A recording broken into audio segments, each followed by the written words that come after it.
Welcome to the Studio Chat podcast. My name is Barbara Thompson.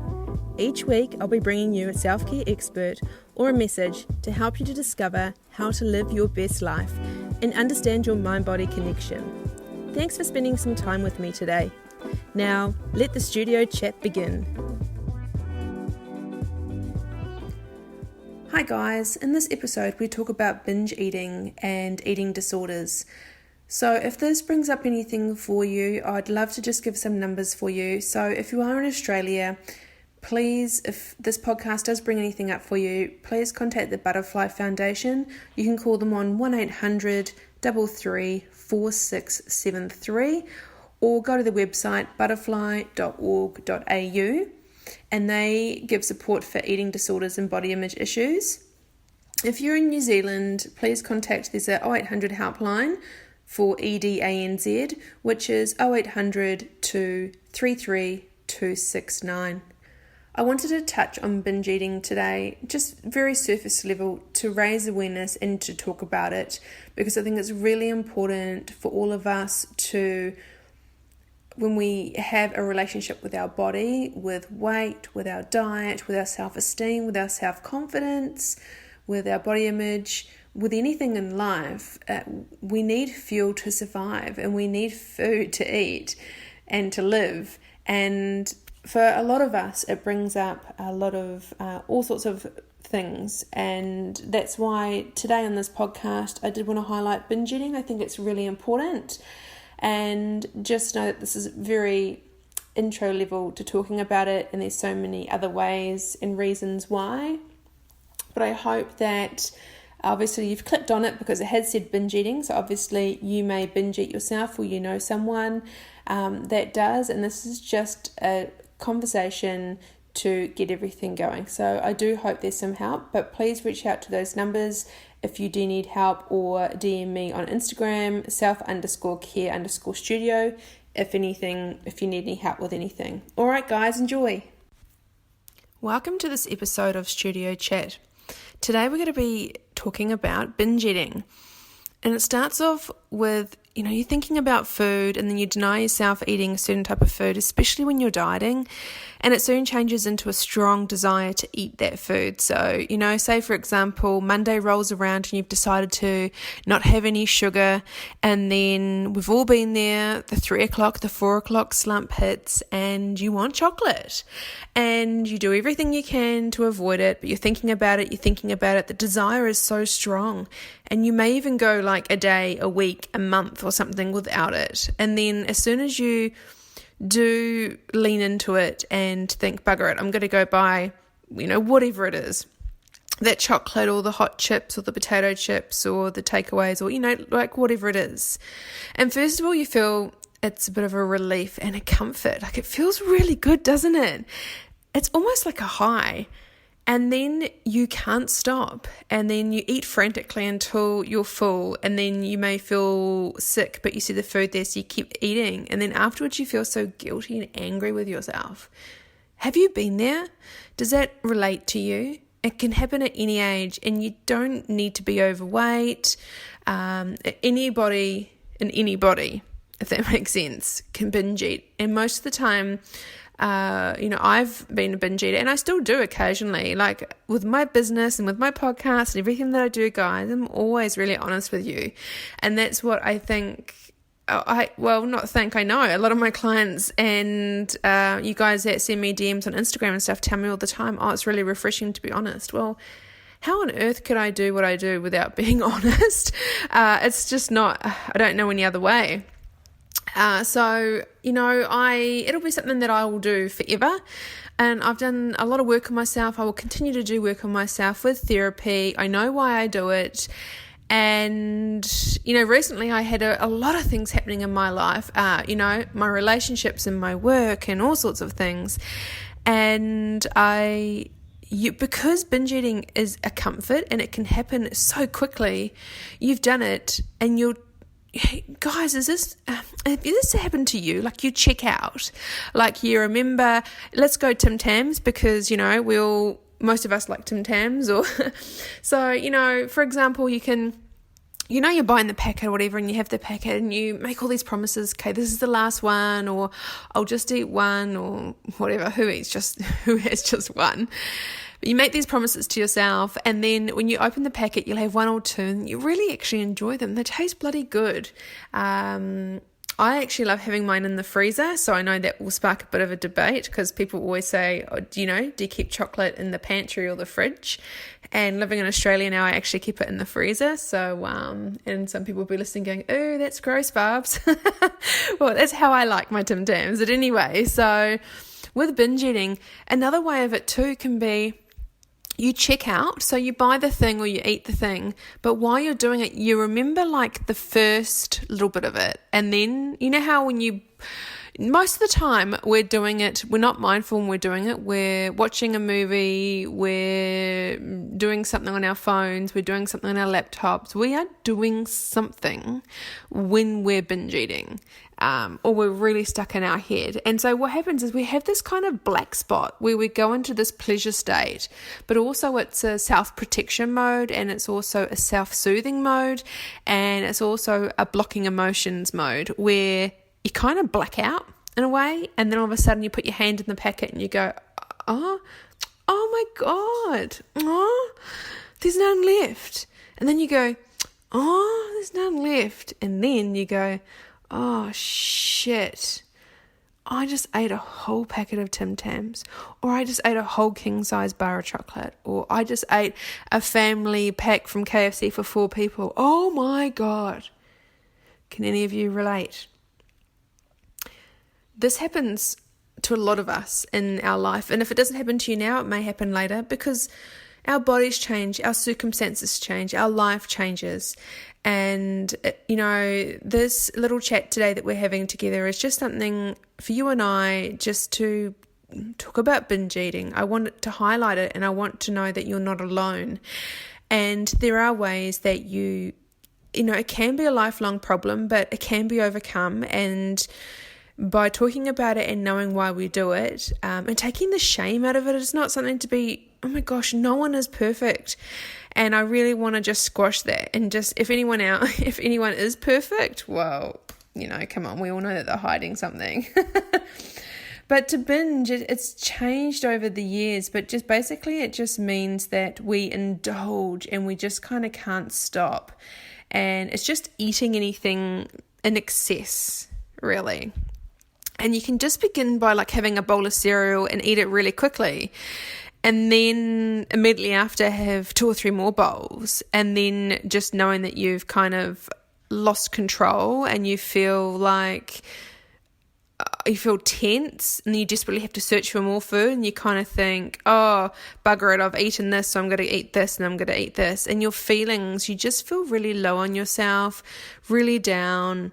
But watch the speed of eating. So when you are binging, we don't, I'll say we because I do it, and I've done it, and I will continue to do it. Not as much as what I have done in my life, but I'm human, guys. And just because I'm a nutritionist and I work with food and I work with clients all the time, and I'm very self-aware, and I can sit with my emotions and I can spend time on my own and I can do all that stuff, and I know why I feel the way I feel.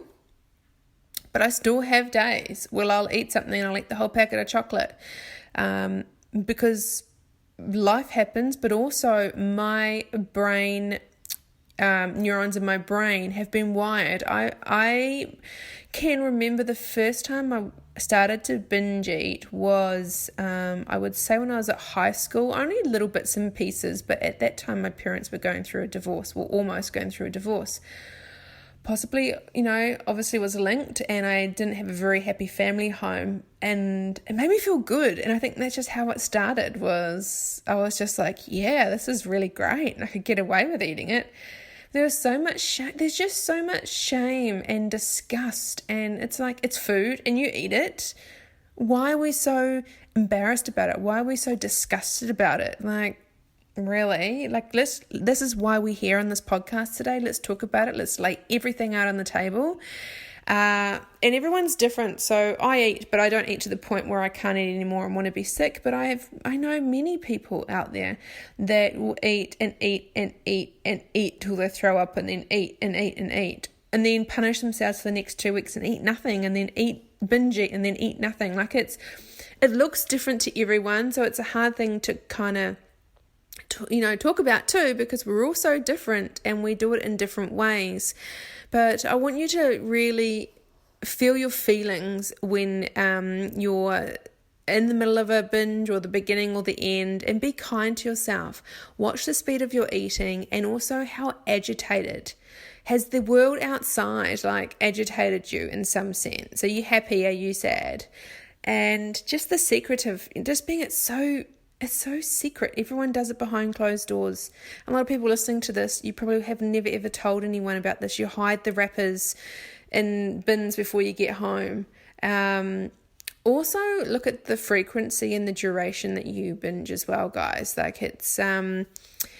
find writing things down really helpful in my phone or in a notebook of what I was feeling that day and what I did, and just taking the bloody shame out of it, because when you're aware of something, we can really work through it, because no one wants to do it. There's definitely enjoyment in food and love it and enjoy it, and that's great, but also with binging, it can really, like anything to do with food, it's related to so many other things. It's related to how we feel about ourselves, to our diet, to our body image, to our weight, to our health, to our sleep, to our moods. It can really affect our mood. If we know we're going to have a binge later on at night, we're the happiest. Everyone's like, oh, you're in a good mood today? It's like, yeah. Because I know I've got chocolate biscuits sitting at home, or I've got packets of chips sitting at home. Guys, it's a normal thing. So what else do I want to talk about? And it can happen anytime. Some people just mainly do it in the afternoon, in the evenings or weekends. And it's the cost of it too. It can be quite expensive, but all binges are kind of the same, really. We kind of start... Yeah, it's kind of 91% of us, the triggers of binges and where they take place. So 91% is due to tension. 78% can be because we're living alone or being alone. And then 75% could even be you're just thinking of food, or most of the time you're just bored and lonely. So that's really interesting, and most of the time we can do it in the kitchen, in the living room, in your car, or at work. But it can be with alcohol. It doesn't have to be with food. It can be if you're having days where you're feeling fat or gaining weight, you can just be like, oh, stuff it, I just don't care. It can be just before you get your period. So PMS is not a real thing, guys. One of the triggers of having PMS is an overarching levels of stress in your life, but also really low levels of progesterone. But a lot of the time we've been educated to be like, oh my gosh, I've got PMS, and we put it all on ourselves. But PMS shouldn't be a thing. But with premenstrual tension and the week before your period, you'll probably notice you are craving more sugar, and we tend to binge eat that week before. And then obviously with binge eating, guys, too, eating disorders and eating problems can arise from binge eating. So I just want you to know that please send me a DM anytime. Please message me.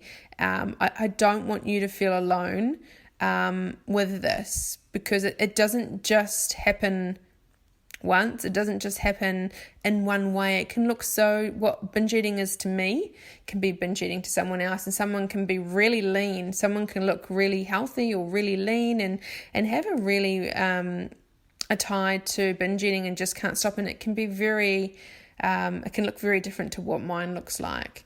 So and also some people can do it in the middle of the night. So there are some people, when they binge eat, they fall asleep, and then 2 or 3 o'clock in the morning they get up and go into the pantry and eat, and then go back to sleep, and they don't even know they've done it. And that can be a term of night eating syndrome, where they just get up and eat and just don't even realize. But binging can happen to anyone, and I just think as we've already discussed, there's no, I don't want there to be any shame. Some people just feel like to reach out to ask for help, they don't feel like they deserve any help, or they feel like that my eating problem's not enough to ask for treatment or to ask for help. Like, I'll just get over it, I'll work on it myself.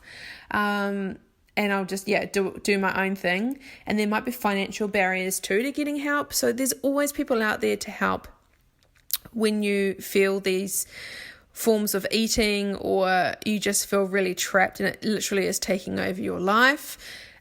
So please just reach out, and I can always, if you don't work with me in the studio, I'm more than happy to refer you on to anyone else that I think will be suitable. People who binge also diet to an extreme degree, or at least try to, apart from people that do have a binge eating disorder. And I find that in most cases, little or nothing is eaten outside the binges, and the binges just tend to take over that life. And it is common for people in periods of successful dieting, which may last for months at a time, and periods of overeating when they also binge. And then as a result, their body weight may change from month to month and year to year.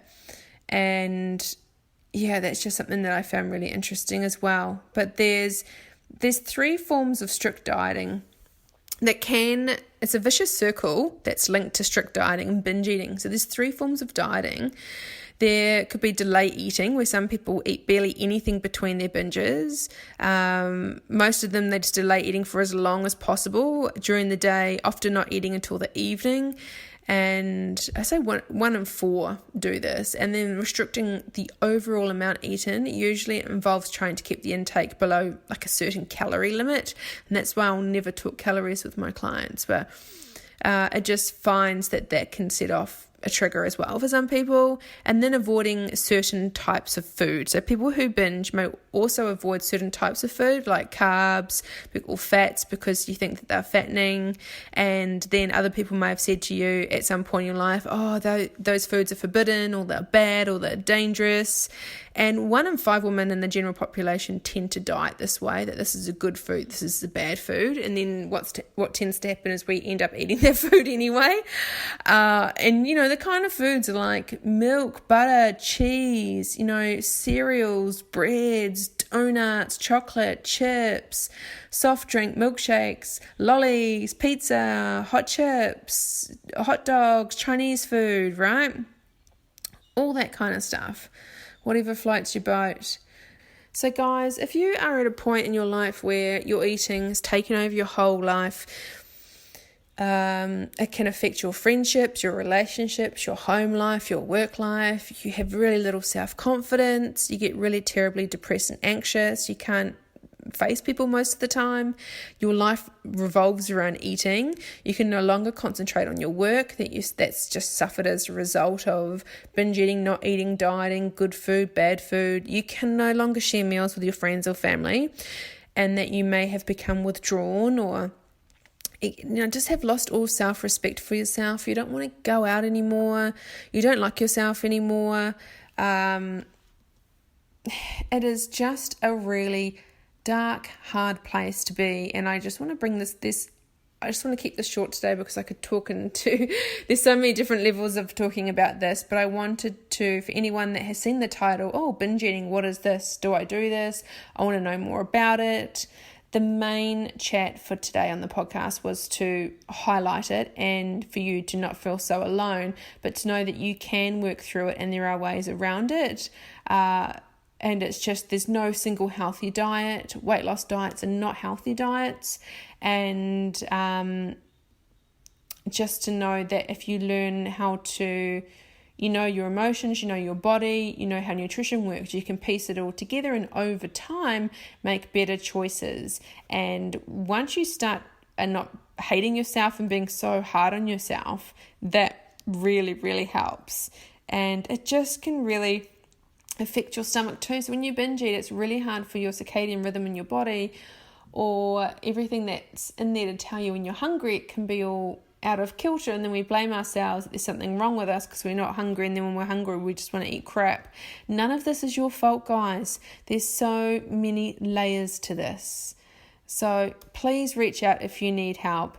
I'm here for you anytime, and if you have any questions, please send me a message. But I hope this podcast was of some help today, and I look forward to seeing you on the next episode of Studio Chat.